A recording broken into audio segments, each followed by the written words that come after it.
menjadi pengusaha itu memang cita-citanya Kang Riki? Awalnya sih bukan cita-cita, kebutuhan.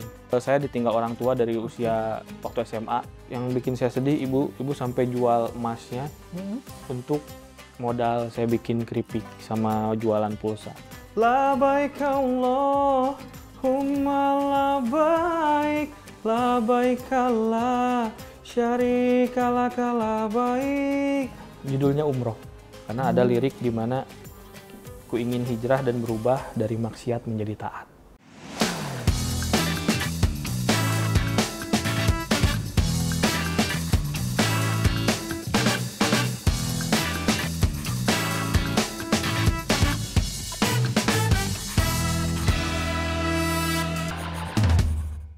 Kriuk-kriuk keripik jika ditangani dengan apik, hasilnya juga kriuk-kriuk. Renyah bikin genah, bisa memenuhi periuk nasi kita. Dan sosok satu ini telah membuktikannya. Teman bicara Maman kali ini seorang pengusaha muda usia, jualannya benda kecil, tapi hasilnya tidak kecil, kriuk-kriuk. Teman bicara saya itu Kang Riki Bagja. Halo, Assalamualaikum. Waalaikumsalam warahmatullahi wabarakatuh. Ini langsung dari bandara? Betul. Habis landing dari Jeddah, dari umroh, Ya. langsung ke sini. Perjalanan pulang dari Jeddah ke Jakarta itu memakan waktu? Kurang lebih 12 jam. Kurang lebih 12 Kurang jam. lebih. Jadi sekarang udah nggak ada jet lag lagi ya? Harusnya enggak. Harusnya nggak ya? Udah sering kali kan bolak-balik selama menjadi pengusaha perjalanan Sebulan haji satu dan kali. umroh? Minimal itu? Minimal Sebulan satu kali. Selama Ramadan ini? Baru 1 kali. Dan di sana begitu padat saudara-saudara kita umat Islam dari seluruh Begitu dunia. padat. Karena kan bulan Ramadan ada hadisnya kan. Iya. Barang siapa yang umroh di bulan Ramadan, pahalanya setara dengan haji. Makanya orang berbondong-bondong untuk umroh di ke sana. sana. Iya. Berebut mendekat Hajar Aswad? Pasti. Pasti. Tapi saya sarankan kalau misalkan ini jangan. Iya. Karena kan banyak mudorotnya. Apalagi kita sampai sikut-sikutan. Itu dia. Kita Itu. disuruh bersabar, Iya. menjaga emosi, tidak melukai sesama gitu kan. Jadi cukup disyaratkan dari jauh. Iya, apalagi kan zaman Nabi pun juga sama. Nabi pun ketika waktu itu pakai unta, Iya. mensyaratkan aja. Mensyaratkan aja. Iya. Dan karena ada dalil itu, ada peristiwa itu, ya kita harusnya mencontoh beliau ya. Betul. Bisa dari jauh dengan mensyaratkan. Iya. Yang penting niatnya. Yang penting ya. niatnya. Oke. Kenapa masuk ke bisnis perjalanan haji dan umroh? Karena dulu saya berpikir pengen gimana caranya punya usaha, punya cuan tapi dapat pahala juga. Ini yang menarik nih. Iya. Punya usaha, dapat pahala, cuannya ada. Betul. Oke. Akhirnya bisnis apa? Setelah saya pikir-pikir, kenapa nggak salahnya kita bisnis umroh gitu kan? Siapa tahu dengan jamaah ada yang mabrur umrohnya, pahalanya juga saya dapat gitu. Iya. Itu. Tapi kan tantangannya nggak mudah. Betul. Saya tahun 91-92 bantu pengusaha perjalanan haji pun tantangannya tidak mudah. Menghadapi kondisi di setempat, belum menghadapi jamaah dan lain Betul. sebagainya yang apalagi merasa ini umrohnya plus nih, ini haji ONH-nya plus nih. Iya. Fasilitasnya harus plus nih. Tuntutannya lebih banyak. Bagaimana mengajak jamaah kita untuk bersabar? Untuk fokusnya ke ibadah misalnya. Ya, saya biasanya tekanin ke jamaah tuh kita untuk umroh ini bukan untuk wisata. Itu kata kunci ya. Itu kata kuncinya. Ini untuk ibadah bukan untuk ini wisata. untuk ibadah. Apapun yang terjadi itu qadarullah dari Allah. Ya. Tapi juga itu bukan pemaaf melaksanakan pelayanan semaunya kan? Iya, bukan berarti Ya. pelayanan kita seadanya. Oke. Tetap kita misalkan jualannya bintang 5 tetap bintang 5. Tapi kan pada saat di sana ada aja kendala. Misal ada jamaah udah pesen bintang 5 mintanya view Ka'bah. Kan kalau itu di luar, Biar bisa buka jendela, biar lihat Ka'bah, sholat dari situ nah, aja gitu kalau kan. itu kan di luar kendali kita. Kadang Oke. hal-hal semacam itu tuh dipermasalahkan. Nggak bisa pesan dari awal view Ka'bah ya? Nggak bisa karena kan ini seluruh dunia. Oke. Kan. Nah akhirnya kita harus niat kita awal apa sih untuk view Ka'bah dari hotel, untuk wisata, untuk foto-foto supaya estetik atau seperti apa. Lebih bagus langsung ke dekat Mending Ka'bah langsung kita daripada berdoa buka depan jendela Ka'bah. dan melihat dari jauh Betul. gitu kan. Mumpung ada di sana. Betul. Oke. Gitu. Kesabaran luar biasa yang dibutuhkan. Kesabaran, terus kita dan saya pun di sana harus memposisikan saya harus melayani. Dan saya pernah ke sana saya tidak umroh. Mm-mm. Karena kan Harus melayani. harus Jadi melayani. tidak ikutan umroh. Saking jamaah lagi penuh. Karena kan kita membelakangi Ka'bah aja umrohnya batal kan. Mhm. Harus mengulang lagi. Makanya ketika saya datang ke sana, udah deh saya jangan niatkan umroh, saya niatkan melayani. Insya Allah siapa tahu jamaah ini mabrur, pahalanya juga ke saya. Amin. Gitu. Pernah nggak menghadapi jamaah yang emosional seperti itu? Kalau emosional sih belum pernah, cuman kalau tidak sesuai programnya pernah. Contoh, jadi begini, dulu saya pernah ada jamaah, beliau itu daftarnya di bintang 5, Oke. tapi selalu nyasar di bintang 3. Ah, ini menarik sih. Iya, setiap saya cari ada di mana, selalu ada di program saya yang bintang 3. Sampai, Bu, ini kenapa? Enggak, saya di sini aja. Udah dipindahin lagi ke bintang 5 karena kan anak-anaknya telepon, Pak kan saya bayarnya di bintang 5 kok, pas saya video call dengan ibu saya ada di bintang 3. Oke. Saya juga udah mengarahkan ke bintang 5 Ibu, tapi ibunya sendiri setiap ikut rombongan nyasar lagi. Mungkin di sini saya belajar, oh mungkin dari Allah rezekinya untuk bintang 3, ya mungkin bintang 3. Jadi banyak kejadian unik di Mekah ini. Dan di sana harus bicara pun yang baik-baik. Harus yang baik-baik. Karena pernah ada kejadian unik lagi. Jamaah saya kan tiba-tiba bis mogok. Iya. Ketika yang lain sudah naik taksi, dia sendirian jalan kaki. Kenapa ya Pak Ustadz, saya sendirian jalan kaki ini. Antum doanya apa? Saya doanya pengen kurus katanya. Jadi dia jalan kaki itu. Dan dia dapat Berapa gitu kan. kilometer. Dia sendiri itu. Jaga lisan kita, Betul, jaga hati kita, betul. kesabaran menjadi penting. Itu. Apalagi kemudian umrohnya di bulan Ramadan. Apalagi kan? di bulan Ramadan. Masih menjalankan ibadah puasa. Masih insya Allah. Iya, yang wajibnya kan ibadah puasanya ya. Wajib. Jangan, kan itu istilahnya ibadah umroh tuh masih sunnah. Iya, betul. Wajib, jangan sampai kita ke sana malah meninggalkan yang wajib. Menggugurkan yang wajib. Betul. Itu dijaga betul ya. Itu jaga, jangan kan itu. Ketika kita pemberangkatan pun kan ada sholat yang ditinggalkan. Ya. Nah, setuju. itu tuh kebanyakan orang salah kaprah di situ. Kita mengutamakan yang sunnah tapi meninggalkan yang wajib. Jadi jangan sampai ketinggalan tuh sholatnya tuh. Ketika di pesawat, kalau bisa dijama kayak gitu. Oke. Menjadi pengusaha itu memang cita-citanya Kang Riki? Awalnya sih bukan cita-cita, kebutuhan. Kebutuhan untuk? Berawal kebutuhan karena kan dulu saya ditinggal orang tua dari usia waktu SMA. 17 ya? Iya, dan saya posisi laki-laki satu-satunya. Berpikir bagaimana caranya saya tidak menyusahkan ibu saya. Akhirnya saya... Saudaramu berapa orang? Saya 4. 4 saya bersaudara? anak ketiga dari 4. Tiga-tiganya kakak dan adik? Tiga-tiganya ada kakak adik perempuan. Oke. Di situ saya berpikir gimana caranya saya tidak menyusahkan orang tua, bisa punya uang sendiri minimal untuk jajan sekolah nggak minta gitu. Akhirnya saya mulai dari jualan keripik dulu. Mulai dari jualan keripik itu? Betul. Padahal waktu itu ayah udah meninggal ya? Ayah udah meninggal. Makanya jualan keripik mendampingi ibu yang seorang pendidik? Iya, betul. Pilihan keripik itu pun? Karena pada saat itu yang bisa saya jual mungkin itu. Karena ada di rumah ada yang suka bantu bikin keripik, wah lumayan enak nih. Yang saya di otak saya cuma ada itu, ya udah saya jualan ini deh. Rumah yang di Sumedang atau yang di Bandung? Di Sumedang. Yang di Sumedang. Ya. Jadi bolak-balik dari SD itu? Saya dari SD bolak-balik Sumedang, Bandung itu kan 45 kilo. Ya karena dulu ibu saya kan guru SD di Bandung. Jadi mau nggak mau ikut ibu. Jadi naik motor dibonceng ibu, Sumedang, Bandung. Iya. Melewati Cadas Pangeran yang sedemikian betul. Lumayan dahsyatnya berlikunya. Dulu nggak semacet sekarang. Setuju.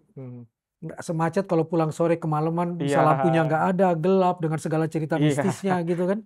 Kalau sekarang kan aduh. Sekarang udah enak banget gitu kan. Apalagi udah ada tol kan sekarang. Oke. Kita akan bicara lebih banyak tentang bisnis keripik yang kriuk-kriuk ini dan membuat Riki Bagja seperti saat ini. Tetap di sini di Teman Bicara Maman.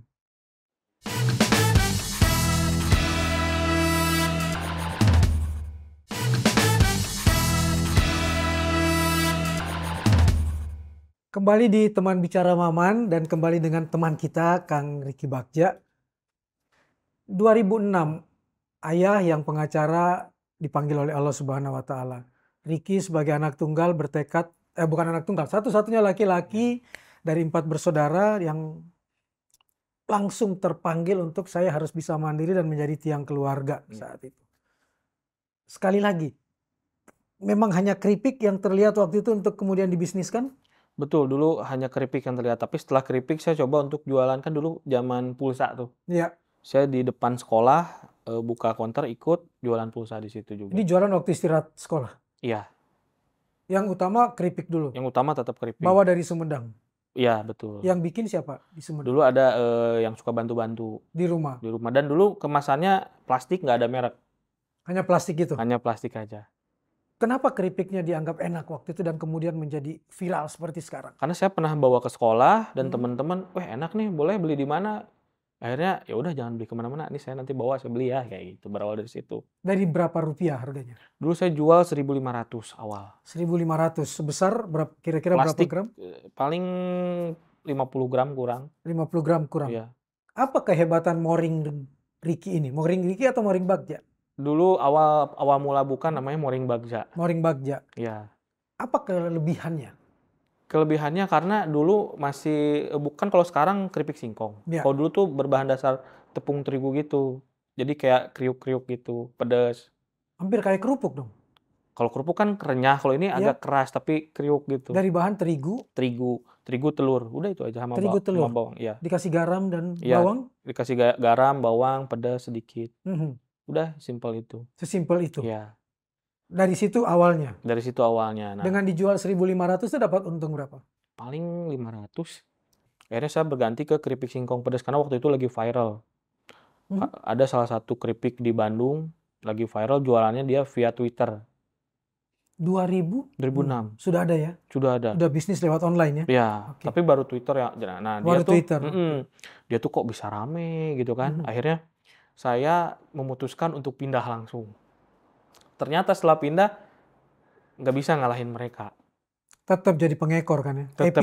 Ekor tuh nggak bisa ngalahin kepala. Iya, ya? Oke. tetap. Cuman akhirnya saya rubah strategi saya gimana caranya ini rame. Akhirnya tahu nggak, Kang?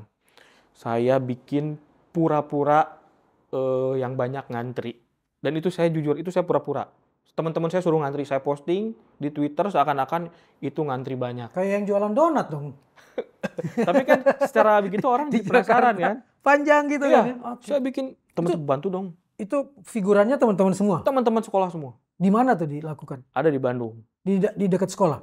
Iya, dekat sekolah. Oke. Saya barisin tuh bikin 20 orang, foto pun. Nah, dari situ mulai viral. Foto masukin ke Twitter Ke dulu. Twitter. Iya. Oke. Ada salah satu stasiun TV dari Jakarta. dari Jakarta, dia bilang mau minta sampel awalnya karena dia acaranya acara apa kayak reportase gitu loh. Reportase kuliner. Iya, Atau liputan ya. Iya, liputan gitu.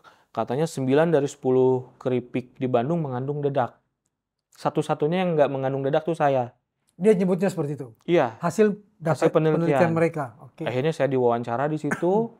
Nah, alhamdulillah setelah tayang di TV itu semua orang pada penasaran sama keripik saya. Nah, awal situ yang saya viral. Betul memang tanpa dedak. Betul, karena hampir rata-rata pengusaha keripik pada saat itu membeli serbuk cabenya itu dari dedak itu di satu distributor itu. Di satu distributor yang sama. Kalau saya kan dari Sumedang beda. Bikin sendiri. Bikin sendiri. Dibantu oleh keluarga dan asisten Iya. di rumah itu. Akhirnya memang betul. Ambil cabai dari dedak. Ya, jadi si dedak tuh kalau di bahasa Sunda tuh huut namanya. Iya. Dia Dedak padi itu kan? Iya, yang penggilingan padi itu. Dari penggilingan padi. 70% dedak, 30%-nya cabai dia olah. Oh, oke. Makanya kalau ada keripik yang agak-agak keset itu dipastikan ada dedaknya. Gitu. Nah, semenjak itu akhirnya saya diundang tuh di TV, viral, jadilah sekarang gitu, sampai sekarang. Pesaing tidak merasa direndahkan atau macam-macam yang kemudian ribut dengan Kang Riki? Enggak, karena yang mengandung dedak pada saat itu pesaing tuh yang homemade rumahan yang masih saya, kan dulu saya kemasannya masih plastik. Nah, yang itu yang di sampel yang di lab itu tuh oleh stasiun TV tersebut. Untungnya bukan yang kemasan yang sudah beredaran viral di mana-mana itu. Oke. Jadi betul-betul dijamin keripik buatan Riki dan keluarga itu tidak ada unsur dedaknya. Tidak ada. Dan sudah dites di lab juga. Dites di lab dan itu yang bikin Riki kemudian jadi viral. Betul. Udah dapat izin dari BPOM segala gitu? Udah. Oh, kalau waktu awal belum yang plastik. Pada Yang masih saat plastik dites tanpa belum. merek kan? Belum ada. Bisa dapat BPOM-nya perjuangan panjang juga? Iya, betul. Nah, akhirnya setelah viral, akhirnya saya udah deh ganti kemasan, izinnya saya urus semuanya. Akhirnya berbentuk seperti ini. Tuh. Oke. pasarnya akhirnya sampai Akhirnya seluruh Indonesia online bisa, dan sekarang kalau bisa mau beli ini ada di toko oleh-oleh di Bandung, semua ada. semua ada, udah masuk ke semua. Semua ada. Omsetnya atau berapa banyak sekarang yang bisa diproduksi oleh Kang Bagja dengan keripik Bagja ini? Kalau produksi 1 bulan nggak banyak sih, 5.000 sampai 10.000 bungkus. 5.000 sampai 10.000 bungkus. 1 bulan. Itu nggak termasuk kategori banyak. Karena saya pernah mengalami fase jaya-jayanya di atas itu lebih gitu. Bisa sampai berapa bungkus? Wah, dulu apalagi waktu pas viral yang zaman keripik di Bandung itu bisa sampai 50.000 bungkus. 50.000 Betul. bungkus. Sampai Oke. udah barang langka dulu tuh. Saking saya bingung nyari bahan kemana lagi. Pada saat jaya-jayanya. Kalau sekarang 10.000 aja udah bagus lah 1 bulan. Tapi itu sudah menghidupi kan? Alhamdulillah. Awal-awal seperti itu, ibu yang pendidik tidak melarang. Anaknya sekolah aja deh, jangan sambil dagang misalnya. Nggak ada sih, malah ibu support. Sampai yang bikin saya sedih, ibu sampai jual emasnya untuk modal saya bikin keripik sama jualan pulsa. Itu makanya saya terima kasih banget sama orang tua saya, terutama ibu saya. Berapa gram emas yang dijual? Aduh, kurang lebih 10 graman. Itu 10 saya sampai gram. merinding nih. 10 gram emas. Betul. Sampai Dijual untuk jadi modal. dijual untuk yaudah nih untuk modal aja katanya. Untuk jualan pulsa sama jualan keripik. Di situ saya, aduh jangan sampai gagal gitu. Istilahnya orang tua barang simpanannya sampai mau dijual buat kita gitu. Makanya kalau orang yang paling berjasa itu ya pasti ibu saya. Yang ngasih modal awal itu. Karena itu. Sudah diganti?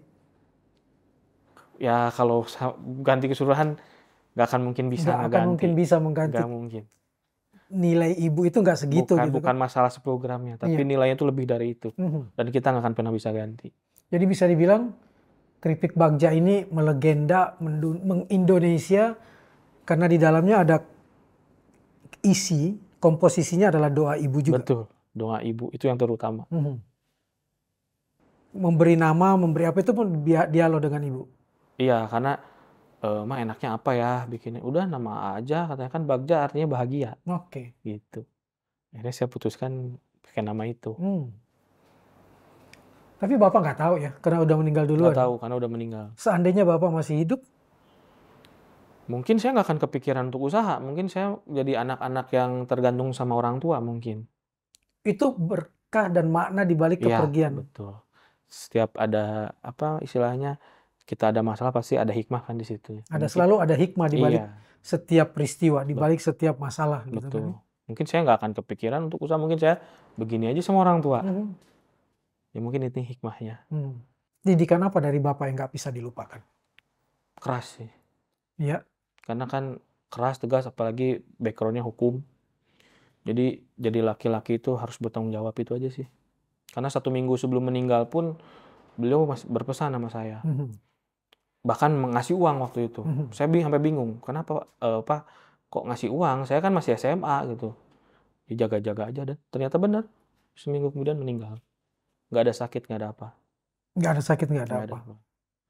Itulah yang kata-kata bikin saya nitip mama, nitip teteh, nitip adik. Itu yang bikin saya harus bisa, minimal saya nggak menyusahkan gitu. Ada pesan itu ya? Iya. Dan itu yang selalu diingat oleh Bagja. Iya. Jadi artinya Bagja seperti sekarang ya karena ibu, ya karena bapak, dan karena saudara-saudara juga. Betul. Oke. Kita akan bicara lebih banyak lagi dan kenapa kemudian Kang Ricky juga akhirnya jadi pengusaha perjalanan haji dan umroh. Tetap di Teman Bicara Maman.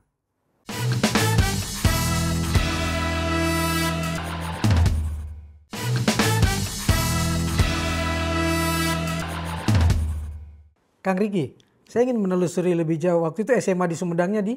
Saya SMA di Bandung. SMA di Bandung. SMA 8. SMA 8. Ya, itu di daerah? Di Buah Batu. Di Buah Batu. SMP-nya? SMP 17. Di Arca Manik di Bandung.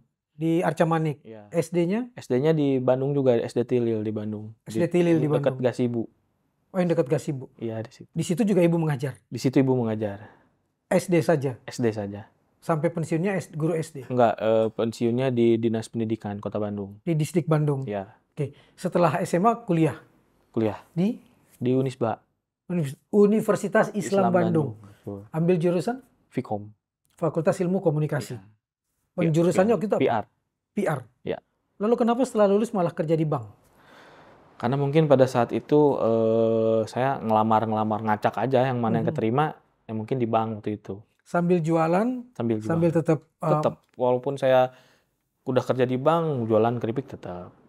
Kenapa masih juga berpikir untuk cari kerja di tempat lain, tidak fokus waktu itu di keripik aja? Karena yang namanya bisnis kan ada naiknya, ada turunnya. Oke. Nah, bagaimana untuk caranya untuk ketika ini turun, saya tetap hidup di sektor yang lain gitu. Makanya saya memutuskan untuk jadi karyawan pada saat itu. Akhirnya diterima di Bank Rakyat Indonesia, Iya, di BRI. di BRI. Berapa lama kerja di bank? Kurang lebih 2 tahunan. 2 tahunan. Ya. Pelajaran apa yang didapat yang kemudian akhirnya memutuskan keluar dan itu bermanfaat buat bisnis? Dulu sih memutuskan keluar karena ikut kajian saya awalnya. Oke. Ikut kajian katanya bukannya riba katanya ya.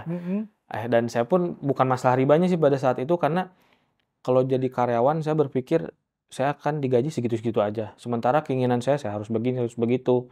Saya juga ingin sedekah, saya pengen juga membantu orang lain kan. Akhirnya saya berpikir, wah saya harus usaha deh selain Harus jadi pengusaha. Harus jadi pengusaha. Semangatnya itu. Itu. Jangan cuma jadi karyawan. Iya. Oke. Tapi ketika resign dari bank itu malah tambah kacau. Karena saya pikir dengan usaha langsung dapat usaha bagus. Justru sempat dapat ujian. Dapat ujian karena waktu itu saya usaha barbershop.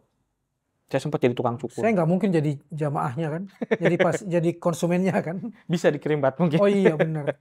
Nah, sempat buka barbershop. Saya buka barbershop. Sambil tetap jualan keripik itu. Sambil jualan keripik. Tapi jalan berapa bulan. Dirimu sendiri yang memotong? Iya. Dapat ilmunya dari? Belajar otodidak aja. Otodidak, oke. Nah, pertengahan jalan kita COVID waktu itu. 2020-an. COVID. Biasanya kan yang tukang cukur Asgar. Iya, biasanya Asal Garut. Tapi ini asal Sumedang mungkin. Nah, pada saat itu COVID berhenti. Waktu itu usaha yang nggak boleh beroperasi kan salah satunya. Iya, bersentuhan langsung kan. Bersentuhan langsung. Dari situ kayak, Masya Allah, saya pikir dengan usaha tuh bakal tambah sukses, tambah apa. Di situ saya langsung betul-betul di titik terbawah. Titik terbawah banget. Jualan keripik pun pasti susah kan? Jualan keripik susah karena orang pada saat itu jangankan untuk ngemil, untuk makan sehari-hari aja udah susah. Sulit, ya. Lalu kemudian akhirnya mencapai 1 juta follower Instagram itu gimana ceritanya? Ya awalnya sih yang nggak awal viral dari TV itu, viral TV terus sukses. Dirimu muncul juga di layar? Iya. Oke. Akhirnya dipanggil lah di kampus-kampus untuk dia motivator lah gitu. Menceritakan perjuanganmu. Akhirnya saya setiap ngisi materi saya selalu nyantumkan Instagram saya. Kenapa? Karena bukan saya ingin terkenal, bukan. Ingin memudahkan kalau saya jualan, gak usah jauh-jauh deh, yang follow saya aja dulu gitu. Ya, membentuk market itu hal yang wajar kok dan bahkan harus kan. Iya. Kadang kan orang, ini narsis banget setiap ini nyantumin Instagram. Kalau saya enggak, tujuannya karena saya supaya bisa memudahkan jualan. Bagian dari komunikasi. Betul. Diri kita kan dan brand kita kan. Keripik Bagja tetap. Keripik Bagja tetap. Kembali hidup akhirnya setelah melewati proses yang cukup panjang ini? Tetap istilahnya mau COVID mau apa tetap produksi, cuman produksinya diturunin. Produksi turun. Iya. Ditutupi dengan menjadi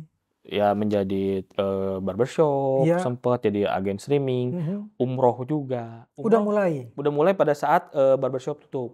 Cuman kan barbershop tutup, umroh pun ditutup pada saat di sana. Kita kan udah hampir 3 tahun nih masa COVID-nya. Iya. Apa yang dilakukan Kang Riki saat itu? Akhirnya saya pada saat COVID membranding usaha travel saya. Nah, pada saat itu kan yang boleh dibuka Turki. Akhirnya saya fokus jualan Turki, wisata Turki. Pada saat itu. Di kondisi COVID dia buka ya? Iya, dia masih buka. Cuman ada beberapa akhirnya tutup, nggak boleh kan. Cuman saya masih sempat jualan Turki pada saat itu. Gitu. Jadi nggak ada kata kosong dalam bekerja? Nggak ada, nggak boleh. Istilahnya kan hidup kita tetap harus berjalan. Kebutuhan hidup harus tetap harus dipenuhi gitu kan? Apapun gimana caranya, yang penting halal, kita mau jadi agen streaming, kayak mau jadi apa, ayo gitu. Dijalankan itu. Oke.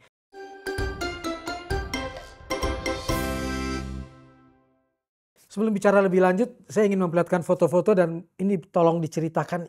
Waduh. Ini di mana ini? Ini waktu nyari kebun singkong ini. Di Sumedang? Iya. Bukan latar belakang Gunung Kunci ya itu ya? Bukan ya? Itu kayak Kayaknya Gunung Kunci ya kalau Yang di sebelah kanan ya? Iya kayaknya ya. Oke. Harus mencari para petani singkong. Betul. Ketemu di Sumedang cukup untuk menjadi Kalau bahan dasar? Kalau waktu awal-awal viral itu nggak cukup, saya sampai nyari ke Subang juga. Karena bahannya kan harus pilihan. Nggak bisa. Singkongnya jenisnya yang singkong mentega atau? Iya, yang masih muda itu loh, yang agak kekuning-kuningan. Yang kekuningan, yang Ya, harus sebut singkong mentega itu. Iya mungkin selalu di sini. Akhirnya saya nyari ke Sumedang, ke Subang. Ini waktu proses nyari kebun singkong ini. Silakan gambar berikutnya. Nah, kalau ini waktu zaman kerja di bank. Ini di BRI Bandung ya? Jakarta. Jakarta malah? Jakarta. Oh, diterimanya di Jakarta? Jakarta. Di cabang? Di Krekot saya. Krekot Jakarta Barat? Iya, bukan Barat. Pusat ya itu? Pusat. Ya? Oke. Sebagai apa sih waktu itu di bank? Dulu sebagai account officer. Account officer. Ya. Tidak terlalu merasa ini dunianya Kang Riki. Iya. Apalagi kayak tadi, saya nggak boleh cuma jadi karyawan tapi ingin jadi pengusaha gitu kan. Apalagi ada momen, saya sempat di bank swasta. Oh, sempat juga ke bank swasta? Sempat sebelum di BRI saya sempat di bank swasta. Ada momen di mana saya sedang menagih tunggakan. Pada saat itu angsuran harus terbayar.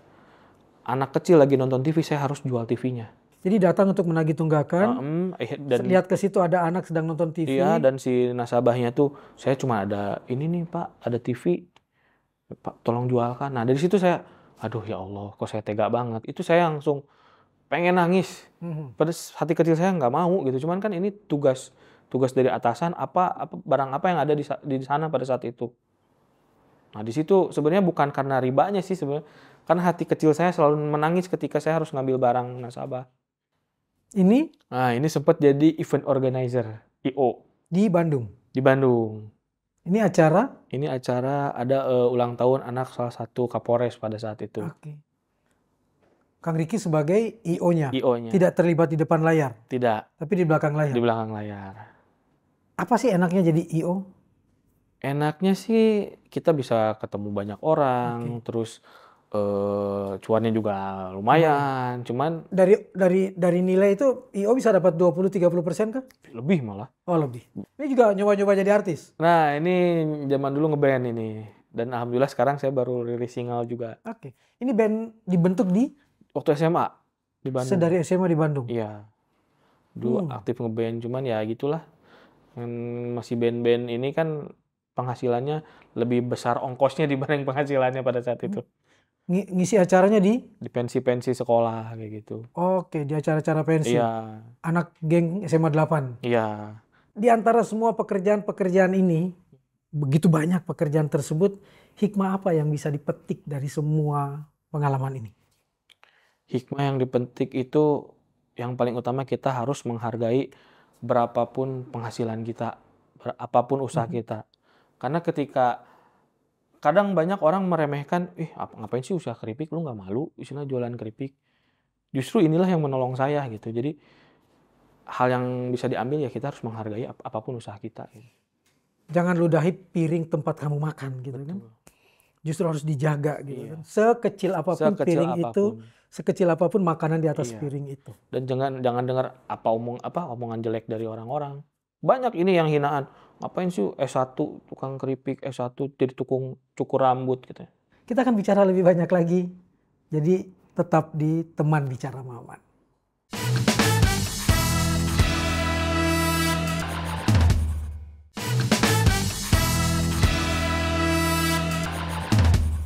Tetap di Teman Bicara Maman, tetap dengan saya susah menggambarkan siapa dia sebenarnya. Tapi paling tidak kita tahu dia pengusaha keripik, pengusaha barbershop, sempat jadi karyawan bank, sempat jadi I.O., sempat jadi musisi, dan sekian pekerjaan itu masih dilakoni, di samping juga kemudian berbisnis perjalanan umroh dan haji.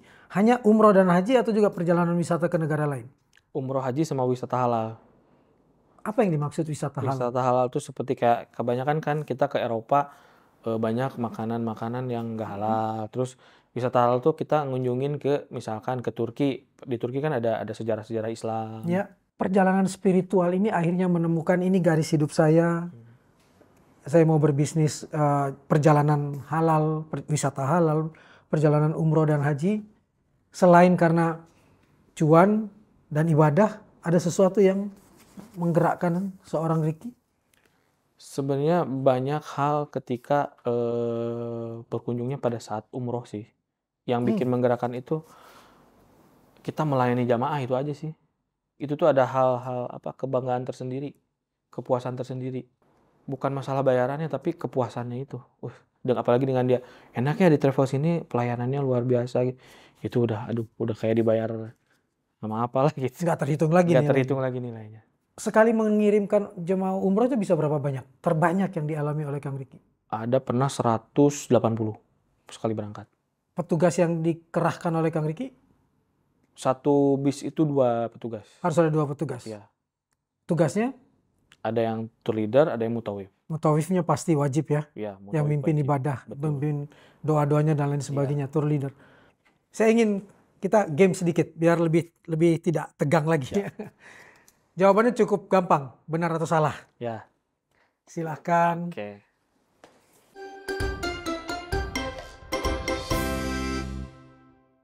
Pertanyaan pertama, Kang. Kalau umroh kita sudah pasti ke lokasi ini katanya. Atau jamaah berharap ada di sana. Tempat bertemunya Nabi Adam dan Hawa adalah Jabal Rahmah. Oh iya, Jabal Rahmah. Benar. Benar? Oke, benar. Yang kedua, masjid terbesar di dunia adalah Masjid Nabawi dan berada di kota Makkah. Salah. Yang benar? Nabawi di Madinah. Nabawi di Madinah. Di Madinah Al-Munawwarah. Ya. Madinah yang terang ya. Ya, betul. Oke, jadi salah. Yang benar di Madinah. Madinah. Kotanya Nabi itu ya, kotanya Nabi. Rasul. Yang ketiga, tawaf wada merupakan tawaf perpisahan bagi seseorang yang telah selesai melaksanakan ibadah haji atau umroh. Betul. Betul. Betul. Tawaf wada itu tawaf penutup ya. Tawaf penutup Tawaf pamit. ketika pamit kita mau pulang ke Indonesia, kita Mau pulang ke negara masing-masing. diharuskan untuk tawaf wada. Pertanyaan berikutnya. Bulan setelah Syawal dalam kalender Islam itu adalah Zulhijjah. Bulan? Setelah Syawal. Iya ya. Adalah Zulhijjah atau bukan? Betul kayaknya. Coba kita cek. Betul nggak? Salah. Oh, salah ya? Aduh. Begitu saya ditanya bulan apa, bingung juga. Ayo bulan apa? Kadang suka ketukar kalau bulan-bulan kalender Islam. Pertanyaan berikut. Tempat lempar jumroh, itu melempar setan ya? Ya. Simbolnya. Simbol. Ada 3. Ula, usta, dan akolam. Salah. Salah ya? Salah. Yang benar? Yang benar tuh, aduh istilahnya apa sih? Pokoknya bukan akolam aja ya. Bukan. Kalau ula, usta, Ya. udah benar ya? Udah benar. Oke. Saya belum pernah umroh di musim Ramadan. Ya. Sedemikian indahkah kita berumroh di Ramadan itu? Indah karena kan pahalanya juga setara dengan haji. Apalagi sekarang kan untuk antrian haji udah puluhan tahun. Iya, katanya ada yang 33 sampai 40 tahun. Makanya orang ngejar, yang penting pahalanya aja setara dengan hajinya. Makanya kejar di bulan Ramadan. Tidak ada kuota di bulan Ramadan? Tidak ada. Seberapa banyak pun bisa ke sana? Iya, Itu yang membuat Mekah, betul. Madinah menjadi sedemikian padat. Padat sekali. Apa tips yang diberikan oleh Kang Ricky bahwa oke, mari kita mengejar Ramadan, tapi ya ibadahnya nggak boleh mengganggu yang wajib nih, tetap Betul. berpuasa dan lain sebagainya. Tipsnya sih jaga fisik yang paling penting. Karena kan ibadah umroh itu ibadah fisik sebetulnya. Setuju. Jadi kalau fisik kita sekiranya lagi lemah, lebih baik cari yang kosong-kosong deh. Apalagi di bulan Ramadan ya. Iya. Tapi jangan sedih juga sekarang itu di sana, apalagi yang udah sepuh-sepuh bisa pakai motor listrik itu, sepeda Bisa listrik. jalan. Ada jalurnya khusus. Skuter ada khusus. Tapi bayar lagi. Tapi kan mahal kan? Betul. Satu skuter sekarang berapa? 1 Satu kali juta. tawaf. 1 juta. 1 juta. 7 kali putaran didampingin orang. Atau nyetir Enggak, sendiri. nyetir sendiri. Dan sudah ada orang-orang yang memang secara khusus pokoknya lebaran di sana ya. Sudah Sambil ada. umroh. Sudah ada. Kita ada umroh lebaran di Umroh sana. lebaran juga adalah satu paket khusus Ada. ya? Tapi di sana saya ngambil program umroh plus Turki. Oke, jadi setelah beribadah, setelah Ya, setelah. berlebaran di Mekah, lalu langsung jalan ke Turki. Betul. Jadi sudah berapa tahun biro perjalanan umrohnya? Dari 2019. Konsistennya dari 2019 ya? Enggak, konsistennya setelah COVID. Setelah Karena COVID. kan sempat berhenti karena Di COVID. 2019 mulai kan? Jalan. 2021 jalan. 10 tahun penerbangan. Terpisah dengan keluarga. Itu gimana suasana hatinya? Ya pasti awal-awal sedih. Saya sempat lebaran 2 tahun lalu, saya lebaran di sana, Jauh dari keluarga, jauh dari jauh dari keluarga, ibu. jauh dari ibu juga dan sedih. Mhm. Tapi ya setelah terbiasa ini malah jadi kayak rumah kedua di sana tuh. Apa yang membuat dirimu sampai harus bersedih, merasakan kesedihan itu? Karena jauh. Biasanya kita pada saat momen lebaran itu kan dikasih opor ibu, gulai ibu. Sekarang di sana kita makannya daging unta. Jadi kayak sedih aja, vibes-nya tuh nggak dapet gitu. Ramadan ini khas Indonesianya Khas nggak? Indonesianya nggak ada. Lebaran khas Indonesianya nggak Iya. ketemu? Biasanya kita kan sungkeman. Kalau di sana kita sungkeman mau ke siapa? Akhirnya video call dengan keluarga. Iya, video call. Boleh dijawab, boleh tidak nih. Sambil dagang nggak? Dagang keripik? Apa aja di sana? Enggak sih, kalau di sana. Murni melaksanakan Iya, ibadah umrohnya. Karena saya memfokuskan diri di sana itu melayani. Melayani. Iya. Kan ada orang yang bilang, mumpung lagi di sana, beli Betul. emas di sana yuk, jual Betul. nanti di Indonesia. Malah Betul. jadi bisnis yang diutamain. Iya, malah nanti fokus saya ke sana, yang penting saya bisnis di sana. Jadi tugas utamanya malah jadi Ibadahnya jadi belok. iya, betul. Jadi hati harus tetap Betul. ibadah kan. Padahal peluang banyak di sana. Mau jangankan emas, kita bawa rokok dari sini aja itu lumayan. Karena satu slop rokok di sana tuh bisa jutaan. Jangan dibuka lebih banyak. Yang penting satu hal. Tetap fokus pada ibadahnya. Betul. Dan penyelenggara ibadah umrah dan haji tetap fokus pada satu, melayani. Tetap di teman bicara Maman.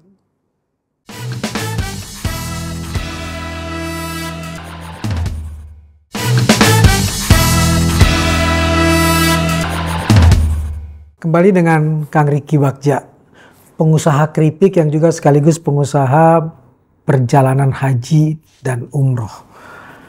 Kalau bisa dibuka, apa sih salah satu karakter yang buruk di dalam diri Kang Bagja yang susah untuk dilawan? Masih gampang emosional atau apa? Enggak, saya lebih gampang percayaan sama orang. Itu buruk ya? Itu buruk. Pernah mengalami ditipu dan lain Wah, sebagainya? banyak sekali. Di Istilahnya bisnis itu? di bisnis. Ketika orang menawarkan A, B, C, saya iya, menitipkan uang di orang, iya, ternyata tipu, Hilang duit. hilang. Tadi dirimu sempat mengatakan punya grup band, bikin lagu dan lain sebagainya. Ya. Itu juga akan didalamin, ditekuni juga? Sudah Sudah ditekuni ya? sudah ditekuni. Oke. Kebetulan Februari kemarin baru rilis single lagu. Ini yang video klipnya ada itu ya? Iya, Lagunya siapa yang bikin? saya sendiri. Kang Ricky, Tak Mungkin Ku Miliki. Ya, Ini cerita tentang? ini cerita tentang seseorang yang mencintai pasangannya, tapi pasangannya itu lebih memilih Orang lain. nikah dengan orang lain. Ini pengalaman pribadi ya? Pengalaman teman saya itu yang depan. Tapi pernah mengalami itu juga? Mungkin dulu pernah, mungkin. Zaman cinta monyet dulu? Iya. Oke, saya nggak mau buka itu. Itu masuk ke ruang pribadi orang, tidak boleh.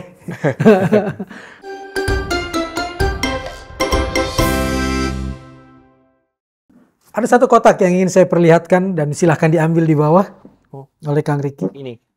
Iya, silakan taruh di. Oh, di situ boleh. Silakan dibuka, Kang. Aduh.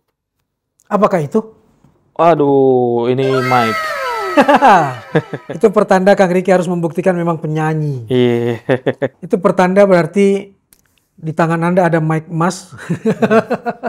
Berarti Kang Ricky punya kesempatan untuk menyanyikan lagu di ujung Ramadan ini untuk saudara-saudara kita, para penonton di Southeast Asia Today, di C Today. Mungkin refnya aja ya. Boleh.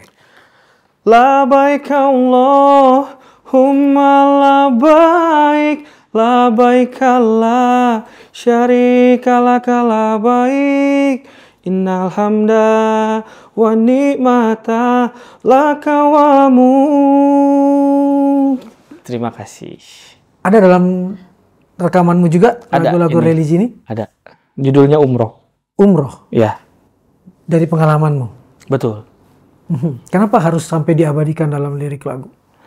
Sebenarnya sih awal mulanya bikin lagu umroh ini tadinya untuk konten umroh.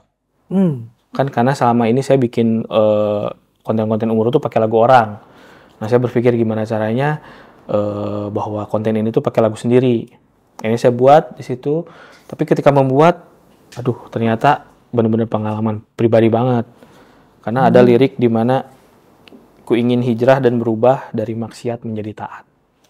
Itulah yang bikin Tekadmu untuk itu. Iya. Yang tekad hijrah itu tertanam terus karena bukan sekedar penampilan yang Betul. berubah, tapi hati yang Justru hati yang ini. harus Kalau hijrah. penampilan kan orang bisa tertipu dengan penampilan, tapi kalau hati tidak mudah kan maksiat ke taat itu. sangat tidak mudah. Karena bisa jadi tomat kan, tobat kumat itu kan. Betul. Dan memilih lirik tadi yang ya Allah aku datang memenuhi panggilanmu, labbaik Allahumma labbaik. Kenapa itu yang dipilih? Karena pertama kan saya sekarang bisnisnya di umroh dan kedua ketika saya memutuskan untuk hijrah itu saya pada saat itu lagi di depan Ka'bah. Memutuskan untuk hijrah. Iya, karena memang ada masa-masa gelap dalam kehidupan seorang. Saya dulu bukan gelap lagi, pekat mungkin. Istilahnya saya dulu sempat suka minum, suka ya jauh dari kata baik lah. Nah di sana kayak sampai kapan saya seperti ini terus? Istilahnya punya usaha, punya rezeki tapi dipakai untuk hal-hal yang tidak baik. Akhirnya saya ketika di Ka'bah itu saya benar-benar memohon, ya Allah saya ingin berubah gitu, ingin hijrah yang tadinya maksiat menjadi taat. Makanya saya dicantumin di lirik itu. Oke. Kenapa ya kita kalau melantunkan labbaik Allahumma labbaik, ya Allah aku datang untuk memenuhi panggilanmu, itu selalu ada getar yang membuat kita bisa meneteskan air mata ya? Karena kan itu ibadah panggilan dari Tuhan langsung kan, dari Allah langsung kalau umroh itu. Istilahnya banyak orang yang punya rezeki tapi belum terpanggil. Makanya ketika apalagi Kang Maman tadi bilang bergetar, berarti hatinya tuh sudah connect dengan Allah gitu. Karena nggak semua, Kang. Saya pernah menawarkan umroh adalah ke salah satu orang lah. Padahal dia dari segi materi dia oke, dia bagus. Ketika saya tawarin umroh, jawabannya belum siap, belum terpanggil. Berarti bisnis umroh ini ibadah umroh ini nggak semua menjadi konsumennya ya? Iya. Even dia, dulu saya beranggapan umroh ini untuk kalangan menengah ke atas. Ternyata tidak. Saya pun pernah punya pengalaman ketika di Cirebon, saya naik tukang beca. Tukang becanya ngomong, Mas, habis dari mana? Saya habis dari ini ketemu sama jamaah umroh. Saya nggak ada nawar umroh, tapi dia bilang, saya pengen umroh. Boleh, Pak. Saya awalnya yang biasa-biasa aja. Tapi ternyata, Masya Allahnya dia tiba-tiba, saya ada uang nih 22 juta. Kasih duit. Dan uangnya receh. Tukang beca. Tukang beca. Dari situ saya, ya Allah, saya selama ini salah berpandangan. Misalnya saya jualan umroh tuh ke orang-orang yang punya uang, orang yang punya jabatan. Ternyata orang-orang seperti ini tuh orang-orang pilihan. Orang-orang yang terpanggil. Orang yang terpanggil. Dan ikut dengan jamaahmu. Ikut daftar hari itu juga. Daftar hari itu juga. Daftar hari itu juga. Membawa duit 22 juta. 22 juta. Padahal pada saat itu harga 25-an. Akhirnya udah nggak usah ditambahin. Dengan begitu aja saya merasa tertampar hati saya. Tukang beca. Tukang beca. Dan itu kalau mau didatangkan ada orangnya. Dia menabung berapa lama? Katanya sudah 3 tahun. Oke. Nah dari situ saya kayak, oh bener ya ternyata umroh itu ibadah panggilan, bukan ibadah materi. Ya, hanya untuk orang-orang yang terpanggil. Iya. Bukan hanya untuk orang-orang yang mampu. Betul. Tapi orang-orang yang dipanggil oleh Allah. Betul. Apa yang ingin Kang Ricky sampaikan di penghujung Ramadan ini menjelang kita Lebaran? Terutama buat ibunda tercinta. Ya kalau untuk ibunda, mama saya ucapkan terima kasih sudah mendidik saya sampai saat ini. Dan mudah-mudahan di Lebaran ini kita kembali ke fitri, kita kembali dari nol lagi. Minal aidin wal faidin, mohon maaf lahir dan batin.